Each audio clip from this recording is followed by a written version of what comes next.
Hello students, integration के पिछले जितने भी वीडियोस हम लोगों ने पढ़े हैं, हम लोगों ने किए हैं, उन सभी वीडियोस में हम लोग इनडेफिनिट इंटीग्रल्स के सभी पॉइंट्स कवर कर चुके हैं।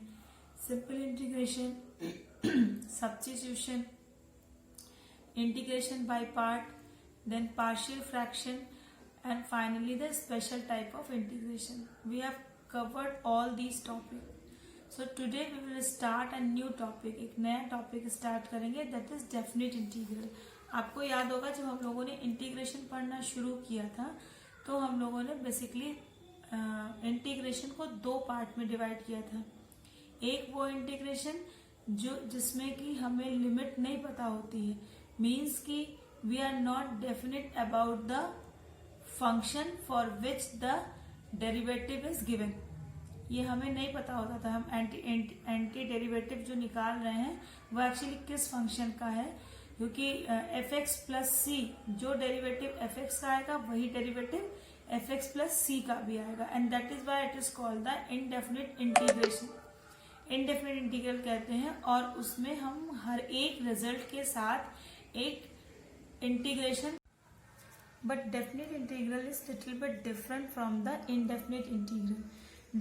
What is definite integral? कि जब हम किसी फंक्शन को दो फिक्स लिमिट के बीच में इंटीग्रेशन करते हैं, ठीक है, जब किसी फलन का समाकलन की दो निश्चित सीमाओं के बीच में सीमाओं के लिए करते हैं तो इससे हम निश्चित समाकलन कहते हैं।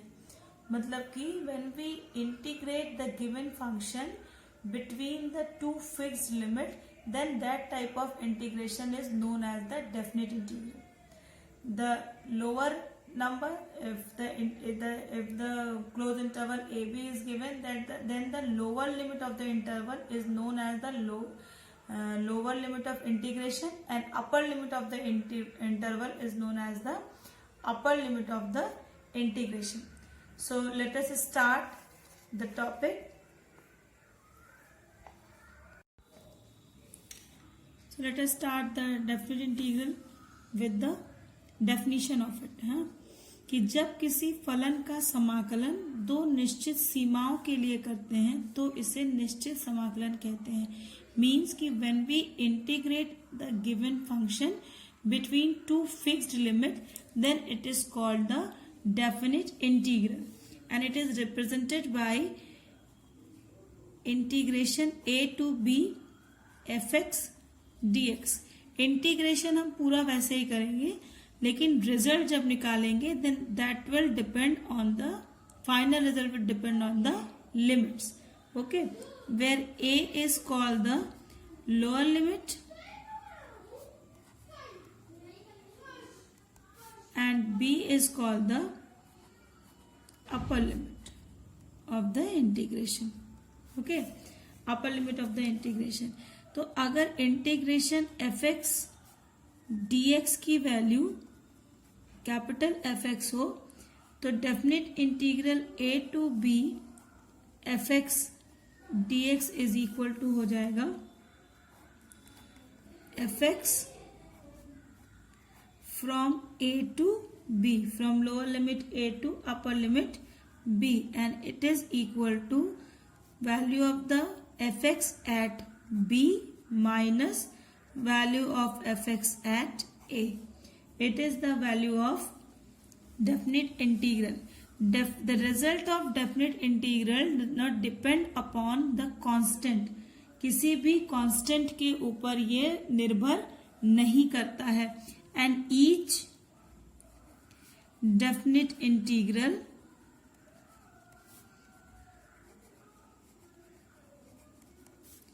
has an unique value। ठीक है,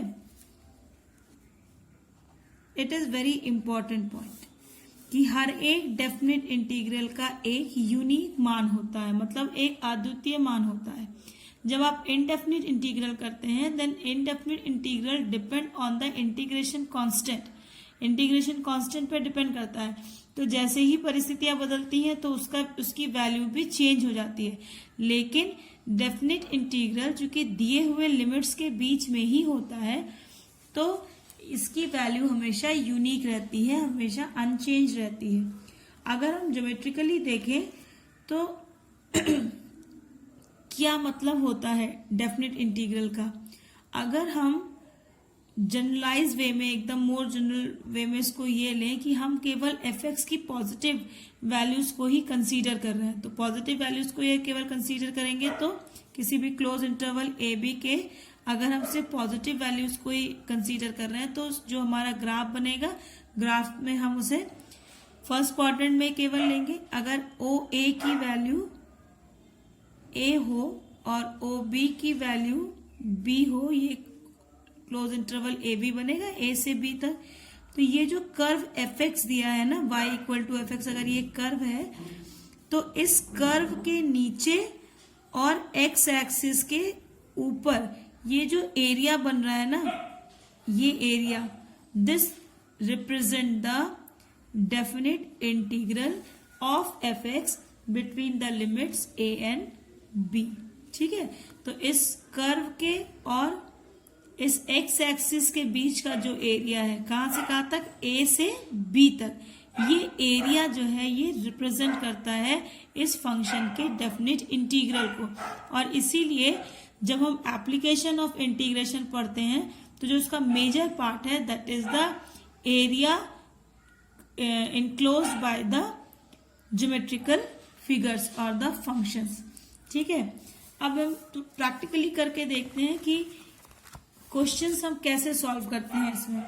suppose it is given that I is equal to integration 0 to pi by 4 sec x into tan x dx, then irrespective of the limit,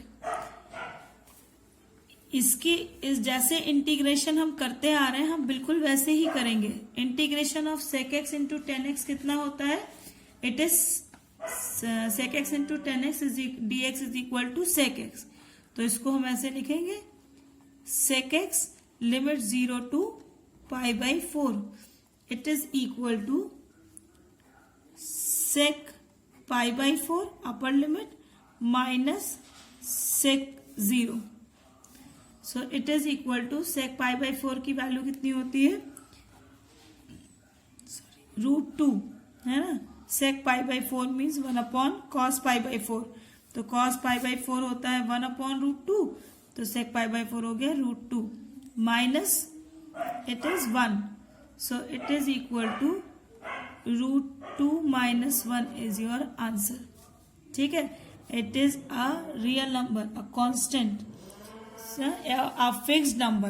So the value of the definite integral does not depend on any constant, it has always a unique value. ठीक है,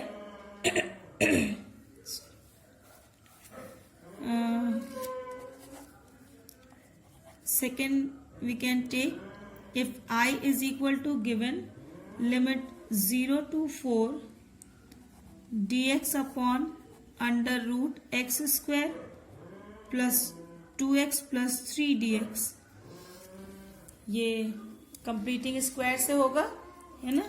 तो it is equal to limit 0 to 4 dx upon under root x square plus 2x plus 1 एक साथ हम ले सकते हैं और प्लस 2, 3 को हमने 1 और 2 में ब्रेक कर लिया। So it is equal to limit 0 to 4 dx upon under root, ये हो गया x प्लस 1 का होल स्क्वायर प्लस 2 को हम लिख सकते हैं √2 का स्क्वायर, है ना। अब यहाँ पे हम फॉर्मूला लगाएंगे 1 upon under root x square plus a square का, ये कितना होता है log, it is equal to integration इसका अगर करें तो log x, log mod x plus under root x square plus a square होता है, तो ये हो जाएगा लॉग मॉड x की जगह पे क्या है x plus 1 plus under root x plus 1 का स्क्वायर प्लस रूट 2 का square from 0 to 4. Okay, so it is equal to log mod x plus 1 plus under root x plus 1 का square plus root 2 का square, यही है x square plus 2x plus 3. So x square plus 2x plus 3, limit हो गई 0 to 4. अब जहां जहां x है वहां पहले हम 4 रखेंगे और उसके बाद हम 0 रखेंगे. तो it will be log mod 4 plus 1 plus under root 4 का स्क्वायर 16 प्लस 4 2 ज़ा 8 प्लस 3, है ना, minus log mod,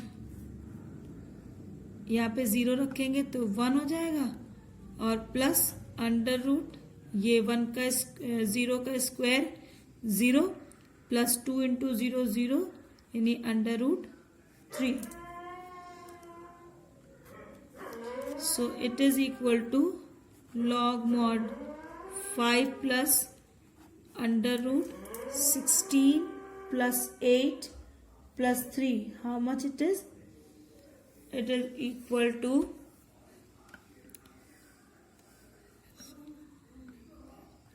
27 mod log 1 plus root 3.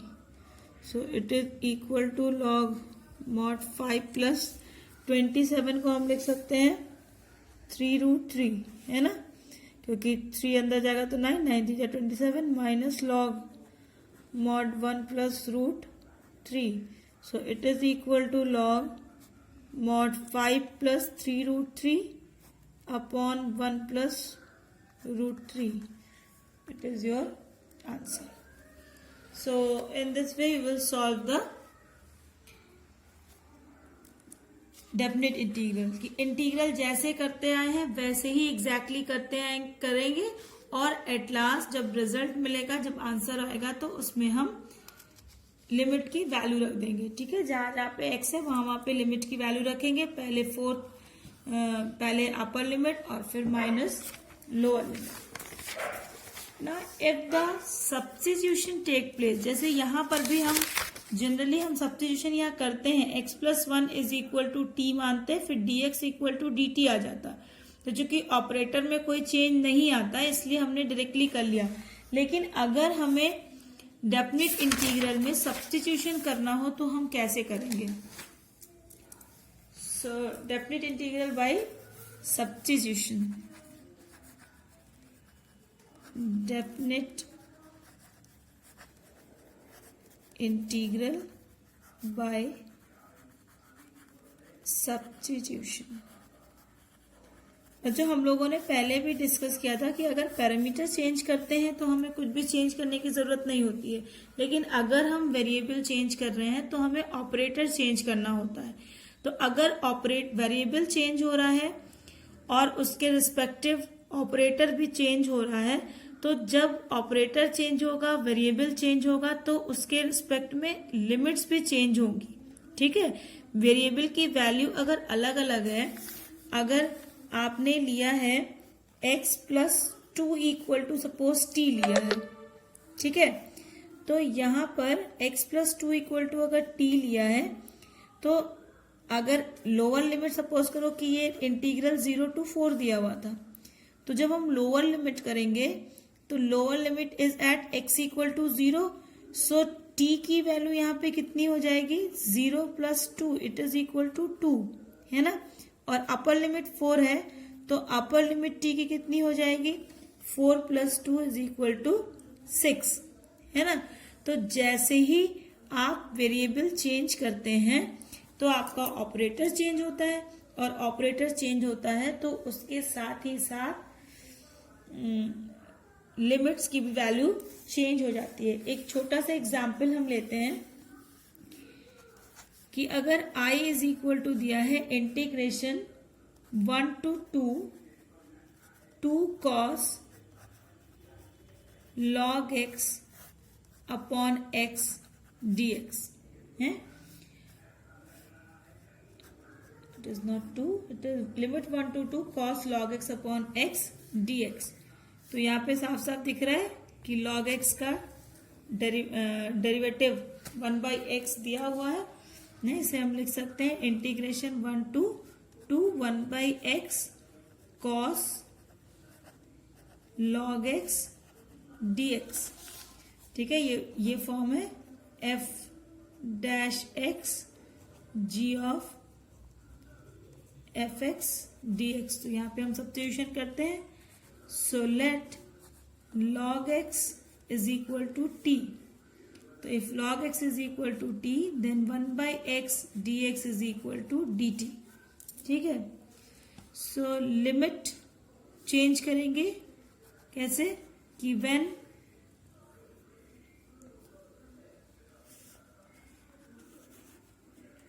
x equal to 1 lower limit, तो t इज इक्वल टू कितना हो जाएगा log 1. t की वैल्यू log x है और log बेस 10 1 की वैल्यू कितनी होती है 0. log 1 is equal to 0. When upper limit पे जाए x equal to 2, then t is equal to log 2. So therefore I become limit क्या था 1 to 2. तो यहाँ पे 1 की जगह पे क्या हो जाएगा 0 to 2 की जगह पे क्या हो जाएगा log 2 है ना. 1/x dx तो dt बन गया और ये हो गया cos t. So it is equal to cos t का sin t limit 0 to log 2. It is equal to sin log 2 minus sin 0. It is equal to sin log 2, क्योंकि sin 0 की वैल्यू 0 होती है. तो sin log 2 is your answer. ठीक है. Let us take one more example. If I is given integration 0 to 1 tan inverse x का square upon 1 plus x square dx. ठीक है. यहां दिख रहा है कि अगर tan इनवर्स x को हम t मान लें तो 1 upon 1 plus x square dx equal to dt मिल जाएगा. उसका डेरिवेटिव दिया हुआ है. तो let tan inverse x is equal to t, then it implies 1 upon 1 plus x square dx is equal to dt. तो अभी पूरा ऑपरेटर बदल गया. tan इनवर्स ये t की वैल्यू मतलब वेरिएबल की वैल्यू पूरी तरह बदल गई. फंक्शन पहले हमारा इनवर्स फंक्शन था, उसको हमने एल्जेब्रिक फंक्शन बना लिया, तो उसके ही रिस्पेक्ट में हमारा ये लिमिट भी चेंज होगा. तो x इक्वल टू 0 पर at x equal to 0 t कितना है t is equal to tan inverse x की वैल्यू हो जाएगी 0. ठीक है. तो 0 कितने की वैल्यू होती है tan 0 की वैल्यू होती है, ये इक्वल टू हो गया 0. So at x equal to 0 t is also equal to 0 and at x equal to 1 t is equal to tan inverse 1. तो tan π/4 की वैल्यू 1 होती है, so it will be π/4. So your I will be limit 0 to π/4. ठीक है. tan inverse x को हम क्या लिख देंगे t का स्क्वायर है. tan इनवर्स x का स्क्वायर मतलब t स्क्वायर. एंड जो 1/x 1 upon 1 plus x square dx था वो क्या बन जाएगा dt. So it is equal to t square by t cube by 3 limit 0 to π/4 है ना. t क्यूब बाई 3 और लिमिट हो गया 0 to π/4. अब जो अपॉन 3 है ये तो कांस्टेंट है, बाहर कर लो. t cube 0 to π/4 it is equal to 1/3.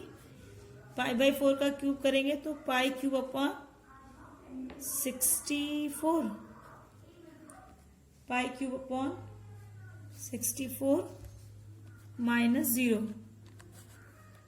So ये हो गया pi cube upon 3 4s are 12, 3 6 are 18 और 19.